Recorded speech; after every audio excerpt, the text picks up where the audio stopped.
Hello बच्चों, कैसे हैं आप सब। आई होप आपका इंग्लिश का पेपर जो है वो बहुत ही बढ़िया गया होगा और आपने अपने वहां पर बहुत अच्छी परफॉर्मेंस शो करी होगी। अब बात ऐसी है कि सर इंग्लिश का एग्जाम तो हो चुका है, अब हमारे पास में 4 दिन है। आज अगर आप इस वीडियो को देखते हैं तो 16, 17, 18, 19 और 20 को फाइनल आपका एग्जाम है। तो हमें करना क्या है, मैं दोनों ही कंडीशन पे बात करूंगा। एक उस कंडीशन पे जहां पर बच्चे ने बहुत कुछ पढ़ रखा है, शुरुआत से मेहनत कर रहा है, पूरे साल मेहनत करी है और उसको बस सैंपल पेपर लगाने की अब जरूरत है। और मैं उस बच्चे के बारे में भी बात करूंगा जिसने करीबन 50% ही पढ़ रखा है या फिर टूटा फूटा सिलेबस एक तरीके से उसका तैयार है। तो घबराने की जरूरत नहीं है, मैं आपके लिए प्रॉपर तरीके से 16, 17, 18 और 19 इन 4 तारीख पे हमको करना क्या है मैं प्रॉपर तरीके से बताऊंगा। कौन सा सेक्शन, कौन सा चैप्टर कब करना है, पूरा 16, 17, 18 और 19 किस तरीके से पढ़ना है, कब कब पढ़ना है, कौन सा सेक्शन और उस सेक्शन में कौन से चैप्टर पढ़ने हैं, सारे के सारे हम कंप्लीट आज बात करने वाले हैं। तो सबसे पहले हम देखते हैं कि हमारे पास में यहाँ पर सेक्शन कौन कौन से हैं। अगर हम यहाँ साइंस की बात करते हैं तो हमारे पास जो साइंस में है 3 सेक्शन आएंगे, केमिस्ट्री, फिजिक्स और बायोलॉजी। केमिस्ट्री की बात करते हैं तो केमिस्ट्री में आपके 4 चैप्टर रहने वाले हैं और फिजिक्स और बायोलॉजी में भी आपका चैप्टर वाइज यहाँ पर डिस्ट्रीब्यूशन है। अगर केमिस्ट्री की बात करते हैं तो मैं केमिस्ट्री पढ़ना प्रेफर करूंगा यहाँ पर 16 फेब को। हम 16 फेब को केमिस्ट्री पढ़ेंगे और केमिस्ट्री का फुल एक तरीके से रिवीजन करना है हमें एक ही दिन में, ठीक है। क्योंकि रिवीजन भी होगा जो नाइट में करेंगे और चैप्टर वाइज स्टडी भी करेंगे। तो यहाँ पर 3 सेक्शन है, फिजिक्स, केमिस्ट्री और बायोलॉजी। तो हम यहाँ पर 16 फैब को ये करेंगे और ये 17 फैब को करेंगे और साथ ही साथ में 18 को जो हमारा रहेगा वो बायोलॉजी का टर्न रहेगा। तो ये तीनों सेक्शन हम इस तरीके से पढ़ने वाले हैं। तो सबसे पहले हम यहाँ पर बात करते हैं केमिस्ट्री की। केमिस्ट्री की अगर बात करेंगे तो केमिस्ट्री में हमारे पास में 4 चैप्टर है। फर्स्ट चैप्टर है chemical reaction and equation, second है एसिड बेस एंड सॉल्ट और थर्ड चैप्टर है मेटल नॉन मेटल और फोर्थ चैप्टर है कार्बन एंड कंपाउंड। देखिए चारों चैप्टर में अगर आपने टूटा फूटा पढ़ रखा है, मतलब आपने सारे के सारे चैप्टर जो हैं ऑलमोस्ट 50-60% तक कर रखे हैं, तो यहां पर मेन जो फोकस आपको करना है, जैसे इस चैप्टर की हम बात करते हैं केमिकल रिएक्शन एंड इक्वेशन की, तो सबसे पहले इसमें क्या करना है, टाइप ऑफ रिएक्शंस देखने। टाइप ऑफ रिएक्शन देखने के बाद में आपको ये देखना है कि जो रिएक्शन आपकी या फिर इक्वेशन आपकी जो बैलेंस करनी है वो देखनी है, ठीक है ना। इसमें प्रेसिपिटेशन और आपकी जो डिस्प्लेसमेंट है, ये सारी रिएक्शन जो है इंपॉर्टेंट रहने वाली है। एसिड बेस में आपको इनकी फिजिकल केमिकल प्रॉपर्टी पढ़नी है और सॉल्ट के बारे में भी बहुत आपको जो लास्ट कंसेप्ट रहेगा आपका वो सॉल्ट के बारे में रहेगा। मेटल नॉन मेटल में फिर से फिजिकल केमिकल प्रॉपर्टी आपको पढ़नी है और साथ ही साथ में जो लास्ट चैप्टर है आपका कार्बन कंपाउंड, इसके अंदर ये एक बड़ा चैप्टर रहने वाला है। केमिस्ट्री का सबसे बड़ा चैप्टर कार्बन एंड कंपाउंड ही है। तो कार्बन में आपको क्या पढ़ना है, कार्बन और के पहले तो आप कंपाउंड पढ़ेंगे, फिर उसके बाद जो उनके कंपाउंड्स हैं उनके फिजिकल केमिकल प्रॉपर्टी पढ़ेंगे। फिजिकल केमिकल प्रॉपर्टी पढ़ने के बाद में जो आपके सैचुरेटेड अनसैचुरेटेड हाइड्रोकार्बन से वो पढ़ने हैं। फिर यहाँ पर आपका जो नामकरण आता है, जहां पर आपको एथीन, इथाइन ये सब कुछ पढ़ना पड़ता है या फंक्शनल ग्रुप जहां पढ़ने पड़ते हैं वो पढ़ेंगे। तो इस केमिस्ट्री को कैसे पढ़ने वाले हैं 16 फेब को ध्यान से देखना, ठीक है। मैं यहाँ पर आपको टाइम स्लॉट करने वाला हूं, मतलब हम मॉर्निंग यहाँ पर उठाएंगे और मॉर्निंग में हम क्या पढ़ने वाले हैं, मॉर्निंग में हमारा जो टाइमिंग रहेगा वो 7 AM to 9 AM रहेगा, ठीक है।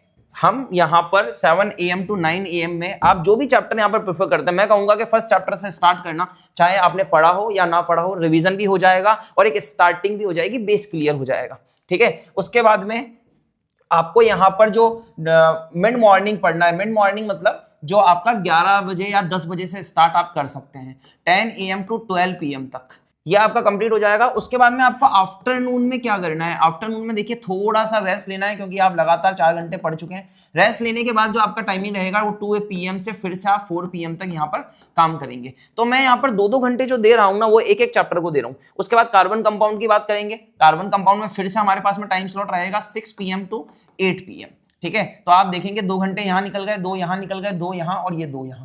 तो हमने 8 घंटे में केमिस्ट्री को कंप्लीट किया एक ही दिन के अंदर और वो हमारी कौन सी डेट है 16 फेब, ठीक है ना। आज 15 होगी, अगर आज आप देखते हैं इस वीडियो को तो आज तो आप रिलैक्स कर लेना, इंग्लिश का पेपर दिया या फिर जो ये शेड्यूल है ये बना लेना कि हम अगले 4 दिन या 5 दिन क्या करने वाले हैं, ठीक है।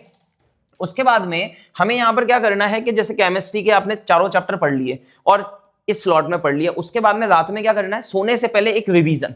देखिए पढ़ने से कोई मतलब नहीं होता, जितना पढ़ोगे उतनी अच्छी बात है, पर रिवीजन करना उससे ज्यादा अच्छी बात है। अगर रिवीजन नहीं करोगे तो ये सारी चीजें जिस तरीके से दिमाग में आएगी उसी तरीके से स्किप भी हो जाएगी। तो इस तरीके से आप 16 फेब को अपना एक तरीके से ऑर्गेनाइज कर सकते हैं। उसके बाद हम यहाँ पर चलते हैं, हमारा जो नेक्स्ट है फिजिक्स। फिजिक्स के अंदर हम 17 फेब को फिजिक्स पढ़ने वाले हैं कंप्लीट, ठीक है।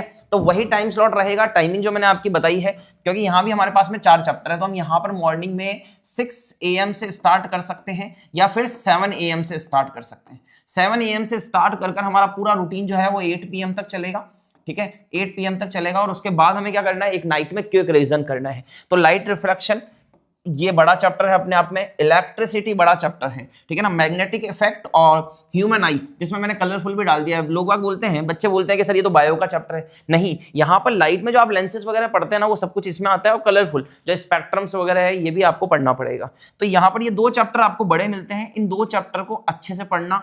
और लाइट रिफ्लेक्शन में और इलेक्ट्रिसिटी में न्यूमेरिकल भी बनता है, तो न्यूमेरिकल की प्रिपरेशन भी आपको करनी पड़ेगी, ठीक है। टाइम स्लॉट वही रहेगा, सेम टू सेम रहेगा, 4 चैप्टर है और हमने डिवाइड कर रखा है टाइम को। इसके बाद हम आगे बढ़ते हैं, तो यहां पर हमको मिलता है बायोलॉजी। बायोलॉजी के लिए हमने यहां पर 18 फेब को डिस्ट्रीब्यूट किया है। इसमें भी आप 4 ही चैप्टर पढ़ेंगे। बड़ा चैप्टर कौन सा है सर? लाइफ प्रोसेस बड़ा है, कंट्रोल कोऑर्डिनेशन बड़ा है, और ये आपका रिप्रोडक्शन जो है वो इंपॉर्टेंट चैप्टर भी है और साथ ही साथ बड़ा भी है। तो यहाँ पर लाइफ प्रोसेस की हम जब बात करते हैं तो यहाँ पर कंट्रोल कोऑर्डिनेशन में और आपका रिप्रोडक्शन में, तीनों में डायग्राम बहुत इंपॉर्टेंट है, ठीक है ना। डायग्राम की प्रैक्टिस कर लेना। डायग्राम आते हैं, लेबल करने के लिए भी आ सकता है, या फिर छोटे जैसे न्यूरॉन होता है, नेफ्रॉन होता है, उनके डायग्राम बनाने के लिए भी आ सकते हैं। तो इन चीजों को आपको ध्यान में रखना है। और एनवायरनमेंट छोटा चैप्टर है, थ्योरी बेस्ड चैप्टर है, जल्दी कर सकते हो।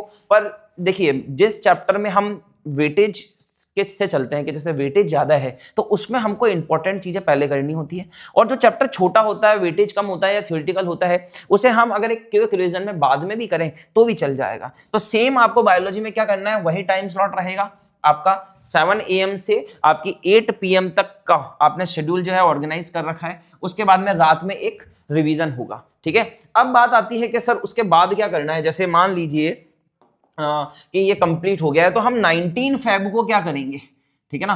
19 फेब को क्या करेंगे, तो 19 फेब को हम क्या करने वाले हैं, तो हम 19 फेब को क्या करने वाले हैं, 19 फेब को हम करेंगे क्वेश्चंस, ठीक है ना।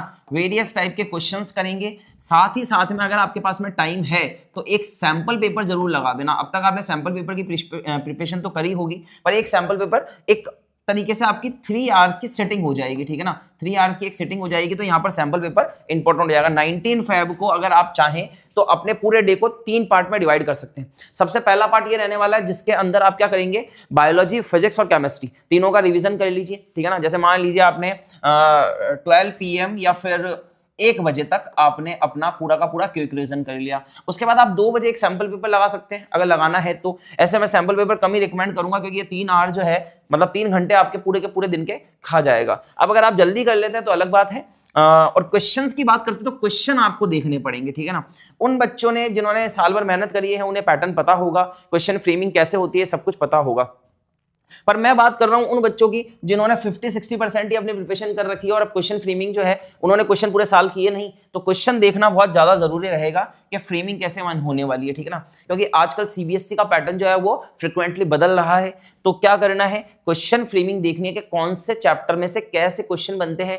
न्यूमेरिकल अगर फिजिक्स में से आ रहे हैं तो वो किस तरीके से आ रहे हैं, ठीक है ना। ये सारी चीजें आपको देखनी है 19 फेब को, ठीक है ना। उसके बाद 20 फेब को आपका एग्जाम रहने वाला है, तो आप बेहतरीन तरीके से प्रिपेयर होकर जाइए। अगर आपको कोई डाउट आता है तो कमेंट सेक्शन में आप मुझसे पूछ सकते हैं, मैं उसका आपको जवाब दे दूंगा। पर इस तरीके से आप प्रिपरेशन कीजिएगा, आप मैसी मत बनाइए सबको, ठीक है ना। ऐसा नहीं कि एक ही दिन में फिजिक्स, केमिस्ट्री, बायोलॉजी तीनों चैप्टर, तीनों ही सेक्शन के कुछ एक चैप्टर आप करे जा रहे हैं। ऐसे पूरा का पूरा जो है वो शेड्यूल आपका गड़बड़ा जाएगा और एट दी एंड आपको लगेगा कि यार मैंने तो कुछ पढ़ाई नहीं करी है, मेरे दिमाग में कुछ सेट ही नहीं हो रहा है। तो इन सब चीजों को अवॉइड कीजिएगा।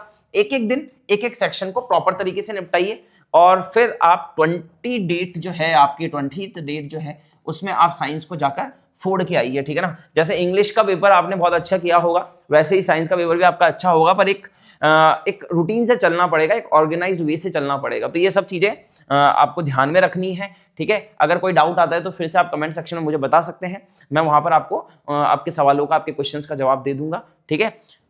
थैंक यू सो मच, इतना ही था। और बस लगे रहिए पढ़ाई में, ठीक है ना। 8 से 10 घंटे डेली आपको इन 4 दिनों में पढ़ना है, ठीक है। नहीं पढ़ा है साल भर, ये 4 दिन पढ़ लो। 10th की साइंस दोबारा पढ़ने का कभी मौका मिलेगा नहीं, तो अच्छे से पढ़िए और अच्छी तरीके से प्रिपरेशन कीजिए। All the best for exam.